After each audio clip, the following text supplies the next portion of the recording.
przyznaje rokroczne nagrody najlepszym produktom w kategoriach audio-wideo, między innymi audio-wideo, także foto. Organizacja skupia gazety z całego świata. Po prostu dziennikarze, tak jak się wybiera, nie wiem, samochód roku na przykład, to dziennikarze z całego świata wybierają co roku najlepsze produkty według ACE i myślę, że teraz Paul najlepiej powie od siebie. Mr. Miller, please join us.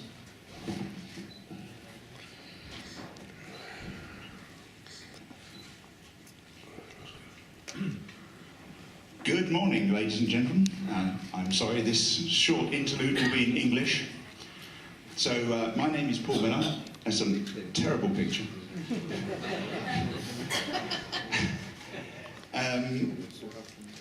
I wear a number of different hats. Some of you will know me as I'm the editorial director of Hi-Fi News, Hi-Fi Choice, and Home Cinema Choice magazine in the UK, and Stereophile, Sound and Vision magazines in the US. Also the president of ISA for the time being. So Adam has very kindly invited me to talk to you and tell you a little bit about ISA and a little bit about the ISA Awards. So ISA is the world's oldest and it's the largest independent consumer electronics awards association. It's a collaboration between 55 special interest magazines. We have magazines that cover photography, mobile devices, hi-fi, home theatre products, and in-car products as well. And every year we announce the best products in all of the different classes. So we'll have maybe 15 awards in hi-fi, 12 awards in photography, etc. Lenses, cameras, hi-fi, turntables, digital devices, amplifiers, loudspeakers, etc. Now, ISA itself as an organisation has changed quite considerably in the last 1 to 2 years.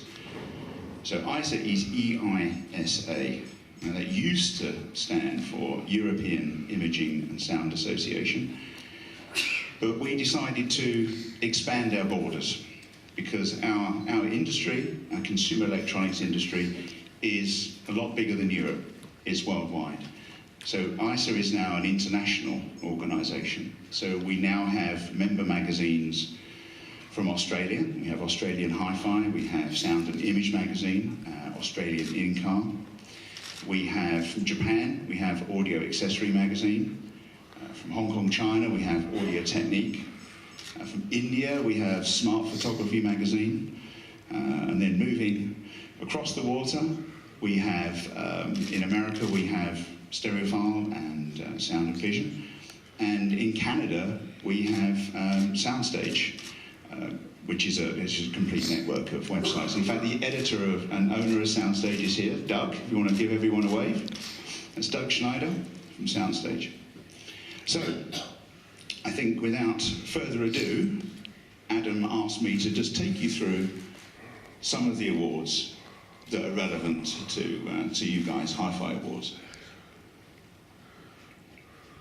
So this won the award for the best turntable. It's a turntable solution. It's a fully integrated solution. It's Bluetooth enabled. It comes with a tone arm, with a cartridge, with a phono stage built in. So it's a one-stop shop for someone who wants to get into vinyl but doesn't want to put a complete turntable together from different brands. Now, the ISA Awards, they do change every year. So we don't always have the same categories. The categories change depending on changes in the market. So as the manufacturers evolve technologies, as the interests of consumers change, then the awards that we deliver change with it.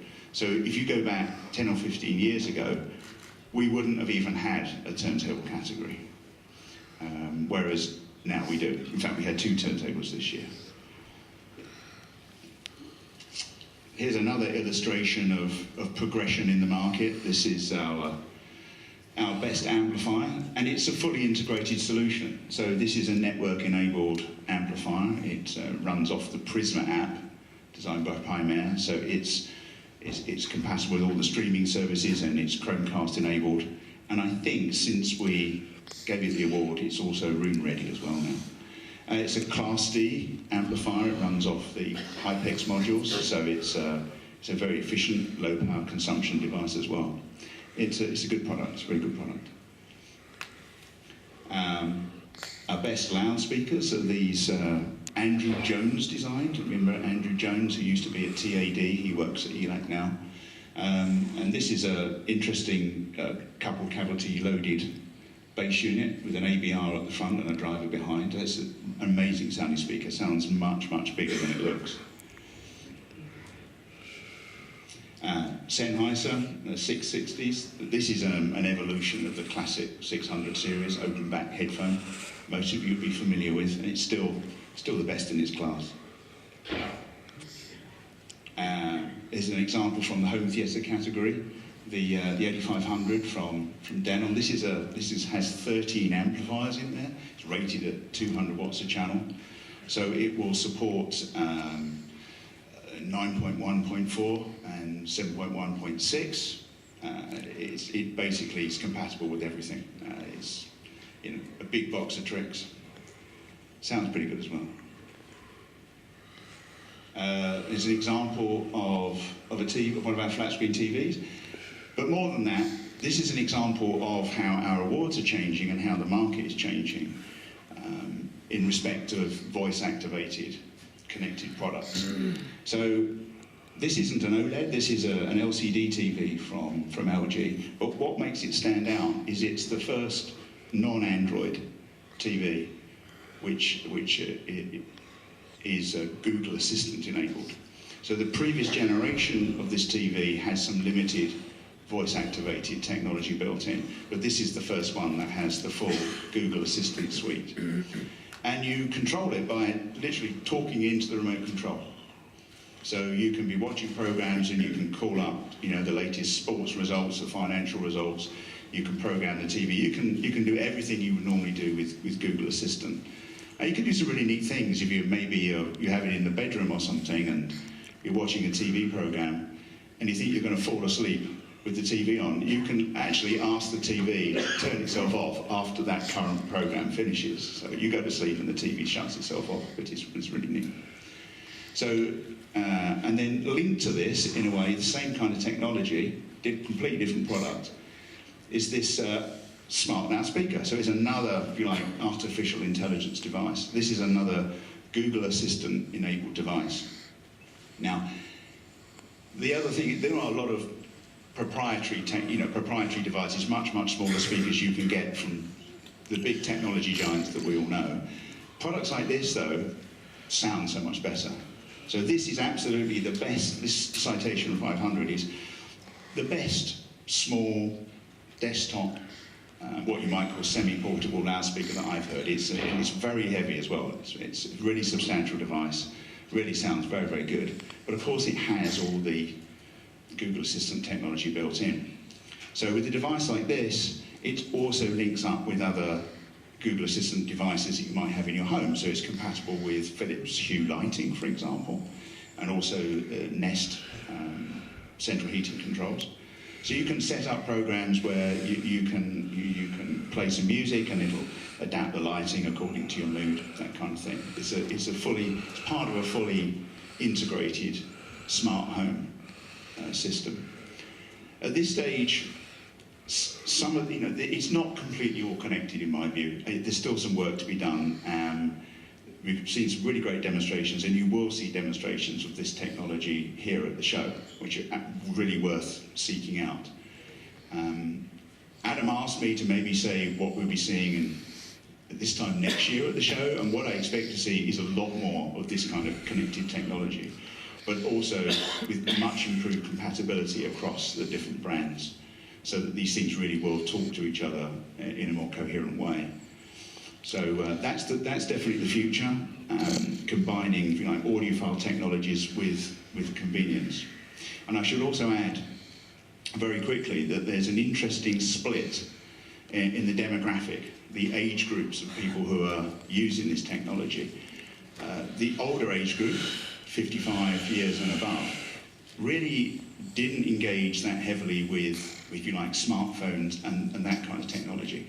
But there are more more people aged 55 and older who are using the voice-activated products than there are people in the 18 to 24-year-old group, which is very interesting. So older people find this very convenient because they just basically have to talk at the product. It doesn't require a lot of manual dexterity in terms of controlling something. So that's a kind of a silver surfer market there for us as well. So unless anyone wants to throw a question at me. I have a question. Okay. Mr. Miller, I have a question or two.